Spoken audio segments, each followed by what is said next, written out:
Bonjour à tous, j'espère que vous allez bien. Oui, je suis là avec mon café et je suis très contente que vous soyez là avec moi. Ce livre, il continue à avoir beaucoup de succès, donc c'est merveilleux, fantastique. Je veux encore simplement vous dire avant de commencer que vous voyez derrière moi, en fait, j'ai pris une photo de mon jardin. Il y a énormément de neige en Belgique. Je ne sais pas si vous voyez, c'est vraiment incroyable. Voilà, je pense que dans mon jardin, il y a bien 15 centimètres de neige. C'est assez unique en Belgique. Voilà, donc j'ai mis une photo derrière moi. Nous allons lire la page 78 et 79. Je vais quand même simplement agrandir un tout petit peu. Et rappelez-vous, donc, le garçon s'était levé assez tôt. Il avait mis des nouveaux vêtements en lin, en lin. Et puis, il avait attaché je pense, une sorte de turban autour de sa tête qu'il avait attaché avec un ruban en kameelhaar, donc des poils de chameau. Oké, tot slot trok hij zijn nieuwe sandalen aan en liep geruisloos naar beneden. Tot slot, donc pour finir, et puis on a le verbe aantrekken. Aantrekken, c'est comme aandoen, c'est pour des vêtements. Trok, c'est l'imparfait. Donc, il mettait ses nouvelles sandales et marchait geruisloos. Donc, sans geruis, sans faire de bruit. On peut dire aussi geluidloos. Geruis, en fait, c'est un bruit qui est un peu pas très clair, pas très fort. Donc, geruisloos, ça veut dire sans bruit. Vers le bas, en français, on ne va pas dire aller vers le bas, on va dire descendre. Donc, il descendait sans faire du bruit, pardon. De stad sliep nog. La ville dormait encore. Sliep, imparfait de slapen. Hij at een stuk brood met sesamolie. Il mangeait, oui, de eten, un morceau de pain avec de l'huile de sésame en dronk hete thee uit een kristallen glas. Et buvait du thé bouillant, heet, c'est vraiment très chaud, d'un verre en cristal. Daarna ging hij op de drempel zitten. Après, il allait zitten, s'asseoir, op de drempel. De drempel, c'est le pas de la porte. En rookte in zijn eentje de narguilé. Et fumait in zijn eentje, tout seul, le nargilé. J'imagine que ça s'appelle comme ça aussi en français. Si vous avez plus d'informations, vous pouvez me le dire. Alors, hij rookte stil, gedachteloos. Il fumait en silence, gedachteloos. On a à nouveau le loos. Donc, loos, ça veut dire sans avoir des pensées, sans penser. Luisterde alleen naar het onophoudelijke geluid van de wind.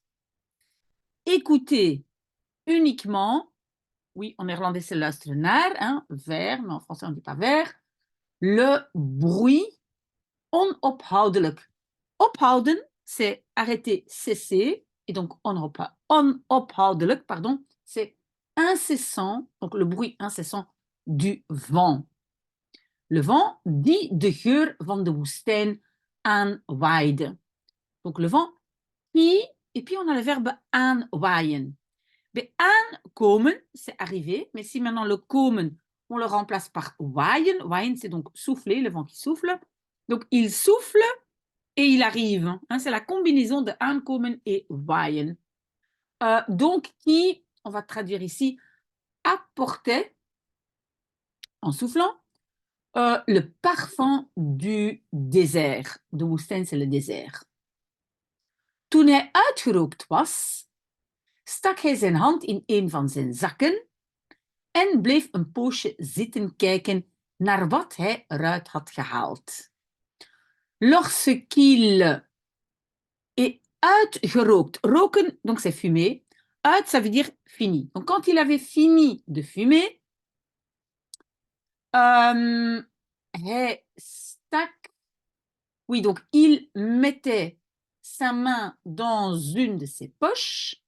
Oui, rappelez-vous, stack, ça vient de steken et c'est donc mettre dans un espace, on va dire, limité, restreint, et rester un petit moment assis à regarder vers, en français on ne dit pas regarder vers, mais en néerlandais oui, vers ce qu'il avait eruit gehaald, sorti de là. Halen, c'est un peu comme aller chercher, et eruit, ben, c'est en dehors de sa poche. Donc, regardez un instant ben, ce qu'il avait sorti de sa poche. Dat was een dik pak geld. Cela était un gros paquet d'argent.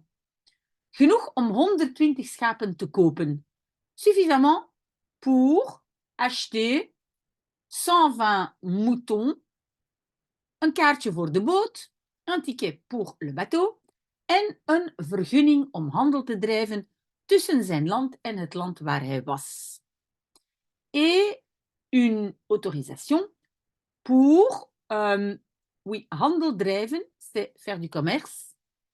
Hein, c'est le verbe drijven, handel drijven, faire du commerce entre son pays et le pays où il était. Hij wachtte geduldig tot de oude man wakker werd en de winkel opende. Il attendait patiemment jusqu'à ce que le vieil homme, oui, en néerlandais on dit devienne réveillé, mais donc se réveillait. Hein, c'est wakker worden, se réveiller. Et ouvrait le magasin. Toen gingen ze zitten om thee te drinken.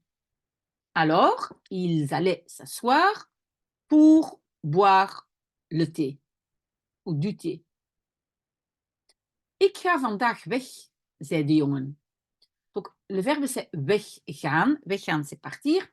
Je pars aujourd'hui, disait le garçon. Ik heb geld om mijn schapen te kopen. J'ai l'argent, de l'argent, pour acheter mes moutons. U hebt geld om naar Mekka te gaan. Vous avez de l'argent pour aller à la Mecque. De oude man zei niets. Le vieil homme ne disait rien. Geef mij uw zegen, drong de jongen aan.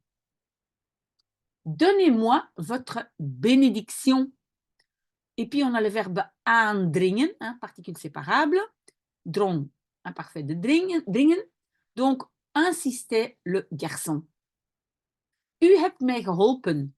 Vous m'avez aidé. De oude man ging zwijgend door met het zetten van de thee. Le vieil homme, le verbe c'est doorgaan. Doorgaan c'est continuer. Continuait, zwijgend, en se taisant, avec le, et donc ici on a un verbe substantivé, donc avec le fait de faire du thé. En français on va dire à faire du thé. Il continue à faire du thé. Na enige tijd echter draaide hij zich om naar de jongen. Après un peu de temps, echter, on va traduire ça comment? Cependant, donc après un petit moment, cependant, il se retournait. Ah, et le om aussi. En fait, le verbe c'est zich omdraaien. Se retourner. Donc, il se retournait vers le garçon. Ik ben trots op jou, zei hij. Je suis fier de toi, disait-il. En néerlandais, fier sur toi. Pas en français. Jij hebt leven gebracht in mijn kristalwinkel. Tu as emmené, apporté de la vie dans mon magasin de cristal. Maar ik ga niet naar Mekka. Mais je ne vais pas à la Mecque. En jij zult geen schapen meer kopen. Et tu ne vas plus, le plus c'est le meer, acheter des moutons. Donc ça c'est déjà la première page, 78, et maintenant 79. Hoe weet u dat? Vroeg de jongen verschrikt. Comment vous le savez? Demandait le garçon effrayé, non pas effrayé, oui, surpris, je vais plutôt dire, verschrikt. Maktoub, zei de oude kristalverkoper alleen maar. Maktoub, disait le vieux vendeur de cristal. Alleen maar, ça veut dire uniquement. En zegende hem. Et le, ou lui, enfin, lui, parce que zegenen, c'est donner la bénédiction, et lui, donner la bénédiction. Donc, c'est l'imparfait de zegenen. De jongen liep naar zijn kamer. Le garçon allait vers sa chambre en pakte alles bijeen wat hij had. Et bijeen pakken. Pakken, c'est prendre. Et bijeen, c'est rassembler. Donc, bijeen pakken, c'est tout rassembler. Et rassembler tout ce qu'il avait. Het waren 3 tassen vol. C'était 3 sacs pleins. Toen hij al half de kamer uit was, zag hij in een hoek van de kamer zijn oude herderstas liggen. Lorsqu'il était déjà à moitié sorti de la chambre, il voyait dans un coin de la chambre son vieux sac de berger. Herder, rappelez-vous, c'était marcher liggen. Ah, donc il voyait son sac couché. Rappelez-vous, en néerlandais, on adore les verbes de position. On donne une position à tout. Helemaal gekreukt. Complètement, qu'est-ce qu'on va dire, froissé, chiffonné. Binnenin zaten nog steeds zijn jas en hetzelfde boek. À l'intérieur était encore toujours sa veste et le même livre. Toen hij de jas eruit haalde, met het idee die aan iemand op straat te geven, rolden de 2 stenen op de grond. Lorsqu'il, et on a encore une fois le verbe donc eruit halen, hein, sortir de quelque part, sortir d'un endroit un peu limité. Donc lorsqu'il sortait ou en sortait sa veste, avec l'idée te geven, de donner, dit donc celle-ci à quelqu'un dans la rue, en néerlandais sur la rue, en français dans la rue, les 2 pierres roulaient sur le sol. Urim en Tumim. Donc, Urim et Tumim. Toen herinnerde de jongen zich de oude koning. À ce moment-là, le garçon herinnerde zich, donc se rappelait, du vieux roi.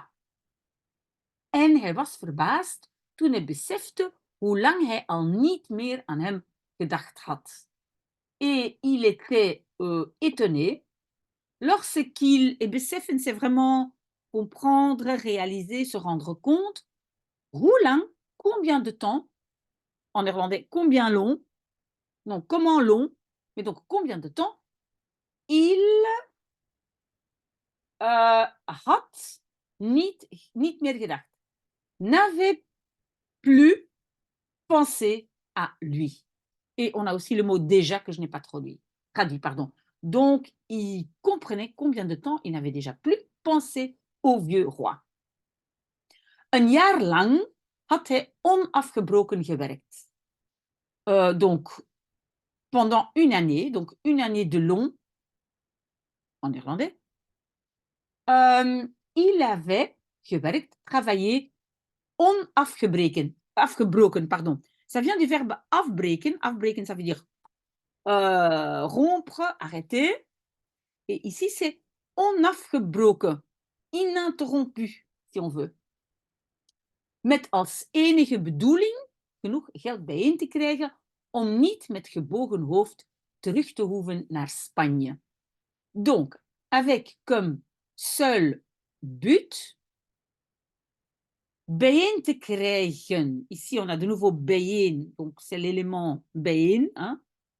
Bijeen te krijgen, avoir ensemble, donc à nouveau, on va dire rassembler suffisamment d'argent pour ne pas, avec une tête baissée, en français, la tête baissée, terug te hoeven. devoir, non, oui, devoir retourner. Rappelez-vous, le gaan, on ne doit pas toujours le mettre avec les verbes de modalité. Donc, devoir retourner en Espagne. Donc, il dit que son but était de retourner en Espagne, mais pas, pas la tête baissée, pas voilà, comme un mendiant, mais avec de l'argent. Geef je dromen nooit op, had de oude koning gezegd. On a le verbe opgeven, de nouveau une particule séparable. Opgeven, c'est abandonner, laisser tomber. Donc, n'abandonne jamais tes rêves, avait dit le vieux roi. Volg de tekens, suis les signes. De jongen raapte Urim en Tumim op. Le garçon, et on a le verbe oprapen. Oprapen, c'est ramasser, mais toujours quelque chose qui est par terre. Donc, le garçon ramassait Urim et Tumim en had opnieuw dat rare gevoel dat de koning dichtbij was. Et avait à nouveau ce sentiment bizarre que le roi était dichtbij, tout près. Hij had een jaar keihard gewerkt. Il avait travaillé un an keihard, très très dur. En de tekens gaven aan dat het nu tijd was om te vertrekken. Et les signes, et le verbe c'est aangeven, hein, indiquer, que il était maintenant temps de partir. Ik word weer precies hetzelfde als vroeger, dacht hij. Je deviens à nouveau précisément le même que avant, pensait-il. En de schapen hebben mij geen Arabisch geleerd. Et les moutons ne m'ont pas appris de l'arabe. Donc la langue arabe. Maar de schapen hadden hem wel iets anders geleerd. Mais les moutons avaient appris, geleerd, à lui, ou enseigné, hein, enseigné à lui, bien quelque chose d'autre. Iets wat nog veel belangrijker was. Quelque chose qui était encore beaucoup plus important. Qu'est-ce que les moutons lui ont appris? Dat een taal bestond, donc qu'il y existait une langue qui, et ça, nous allons le savoir samedi prochain. Voilà, on a déjà fini. Moi, je suis très, très contente d'avoir commencé la journée avec vous. Ça me fait toujours plaisir, ça me donne beaucoup d'énergie.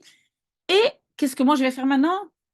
Aujourd'hui, c'est le jour pour m'occuper de mon ordinateur. Je dois savoir ce qui se passe, combien coûte la réparation, est-ce que c'est pas mieux d'acheter un nouveau, etc., etc. Mais donc, j'ai rendez-vous aujourd'hui pour voir ce qui se passe avec mon ordinateur. Mais j'espère vous voir demain. Mon café, je continue mon café, bien sûr. Et merci d'avoir été d'avoir été là avec moi. Vraiment, j'adore ça. À bientôt.